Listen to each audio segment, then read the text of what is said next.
తెలుగు చిత్ర పరిశ్రమ నుంచి సంక్రాంతి బరిలో 3 సినిమాలు పోటీ పడబోతున్నటువంటి నేపథ్యంలో ఇప్పుడు చిత్ర పరిశ్రమ ఆశలన్నీ ఆంధ్రప్రదేశ్ ప్రభుత్వం మీదనే పెట్టుకున్నాయి అనేటువంటి వార్త సోషల్ మీడియాలో చక్కర్లు కొడుతూ ఉంది. నిన్న తెలంగాణ ముఖ్యమంత్రి రేవంత్ రెడ్డి గారితో సినీ ప్రముఖులు భేటీ అయినటువంటి నేపథ్యంలో సినీ ప్రముఖులకి రేవంత్ రెడ్డి గారు బెనిఫిట్ షోల విషయంలో అలాగే టిక్కెట్ల రేట్లను పెంచే విషయంలో కూడా ఖరాఖండిగా ఒక క్లారిటీ ఇచ్చారని తేల్చి చెప్పారని, ఈ నేపథ్యంలోనే ఇప్పుడు తెలుగు చిత్ర పరిశ్రమ ఆశలన్నీ ఆంధ్రప్రదేశ్ ప్రభుత్వం మీదనే పెట్టుకుంది అనేటువంటి వార్తలు సోషల్ మీడియాలో చక్కర్లు కొడుతున్న నేపథ్యంలో ఈ అంశం మీద మనం విశ్లేషణ చేసుకునేటువంటి ప్రయత్నం చేద్దాం. ప్రస్తుతం మనతో పాటున్నారు ప్రముఖ సినీ రాజకీయ విశ్లేషకులు, ప్రముఖ సీనియర్ జర్నలిస్ట్ యజ్ఞమూర్తి గారు. వారితో మాట్లాడదాం. యజ్ఞమూర్తి గారు నమస్తే అండి. నమస్తే కృష్ణ.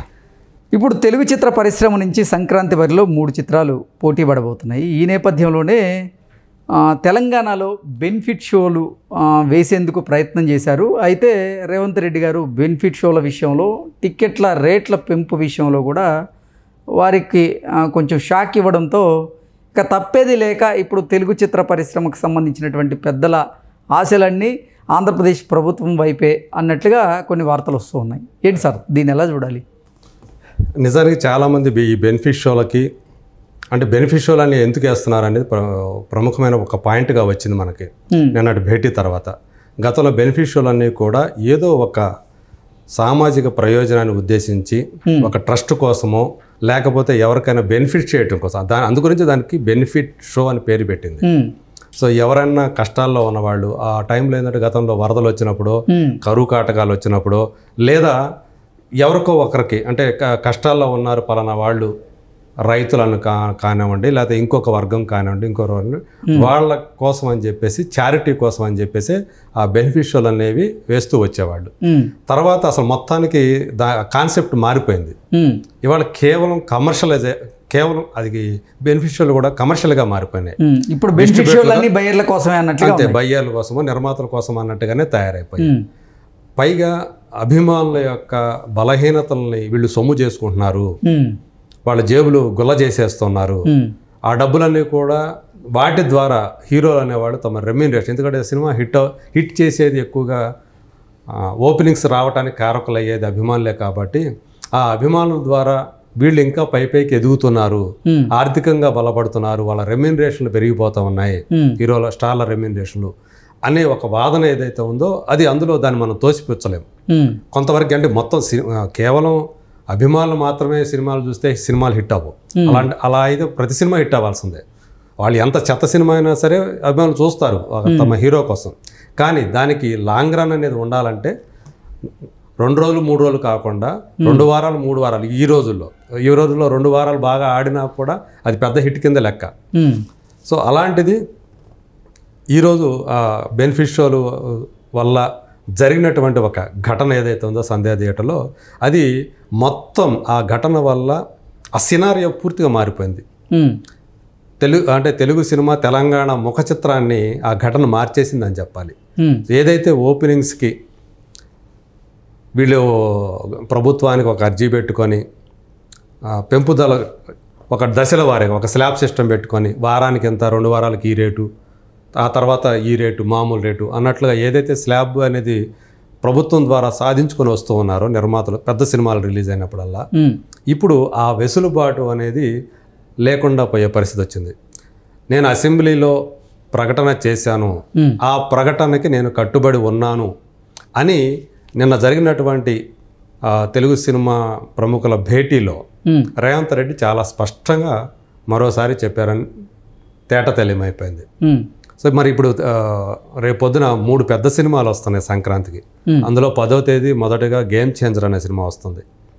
అది రామ్ చరణ్ హీరోగా, శంకర్ లాంటి one of the top directors in India.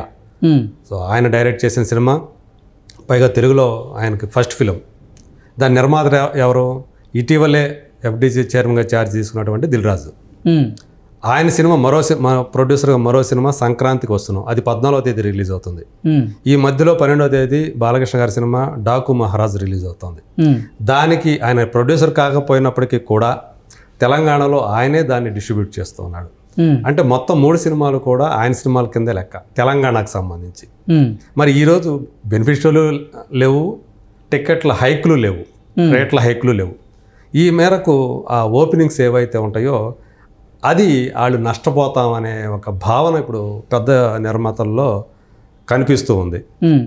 Game changer విషయానికి వస్తే ఏంటంటే అది అనుకున్నంతగా RRR తర్వాత రామ్ చరణ్కి వచ్చినటువంటి అక్కడ మీడియా కూడా, బాలీవుడ్ మీడియా కూడా దాన్ని ఎక్కువగా పట్టించుకున్నట్లు కూడా కనిపించట్లేదు. అంటే బజ్ లేనట్టే లెక్క.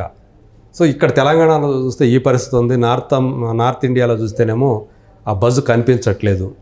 ఈవెన్ నార్త్ అమెరికాలో వీడు పోయి అక్కడ ఫస్ట్ టైం ఒక తెలుగు సినిమాకి సంబంధించి ప్రీ రిలీజ్ ఈవెంట్ని చాలా ఘనంగా చేశారు.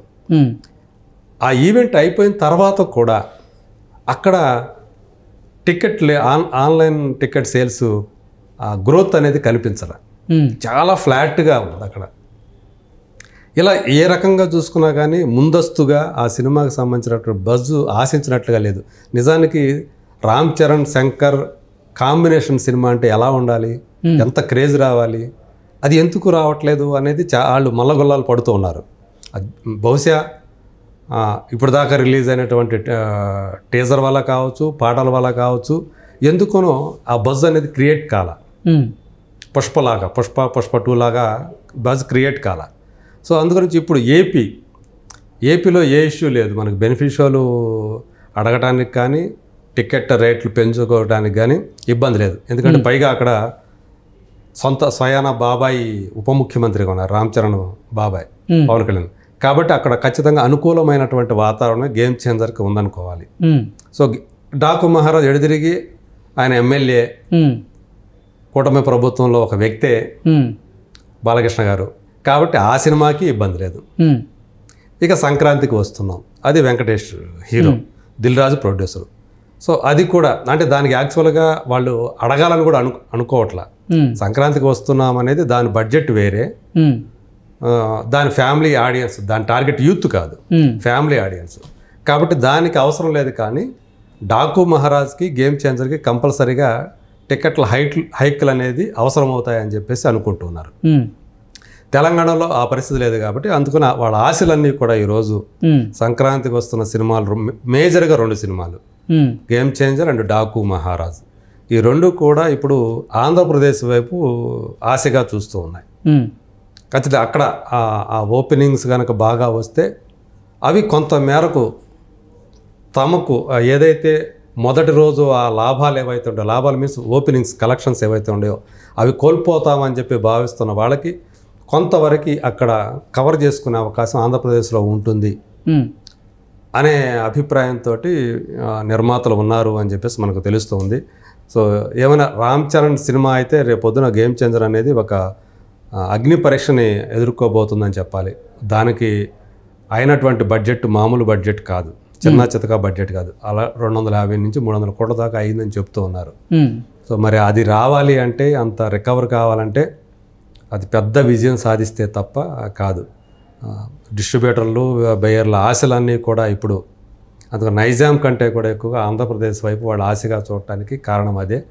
మరి అది ఏ స్థాయిలో ఏం చేసినప్పటికీ కూడా మొదటి రోజే ఆ ఇంపాక్ట్ అనేది, ఆ సినిమా బాగుంటే ఆ టికెట్ రేట్లు పెంచినవి 2వ రోజు కూడా క్యారీ ఫార్వర్డ్ అవుతాయి.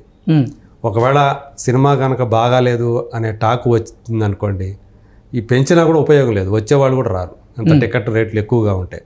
ఆ ప్రమాదం ఎప్పుడు ఉంటుంది రేట్లు పెంచినప్పుడు.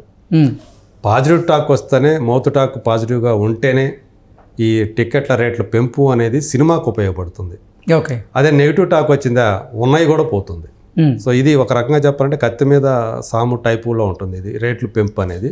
కాకపోతే వాళ్ళ నమ్మకం ఉంటుంది, వాళ్ళకైతే వాళ్ళ సినిమాల మీద నమ్మకం ఉంటుంది కాబట్టి ఖచ్చితంగా ఆ టికెట్ రేట్ల పెంపు అనేది మొదటి వారం, కనీసం ఒక వారం ఇచ్చినా కానీ మాకు చాలా వరకు కవర్ అవుతుంది. దాని మీద మేము పెట్టినటువంటి ఇన్వెస్ట్మెంట్ ఏదైతే ఉందో అది రావటానికి చాలా వరకు రావడానికి అవకాశం ఉంటుందని వాళ్ళంతా కూడా నమ్ముతూ ఉన్నారు. అందుగురించి వాళ్ళందరూ కూడా ఇప్పుడు ఆంధ్రప్రదేశ్ వైపే ఆశగా చూస్తున్నారు అని చెప్పేసి మీడియాలో, సోషల్ మీడియాలో ఒక థియరీ నడుస్తూ ఉంది. Okay sir, thank you so much. Thank you.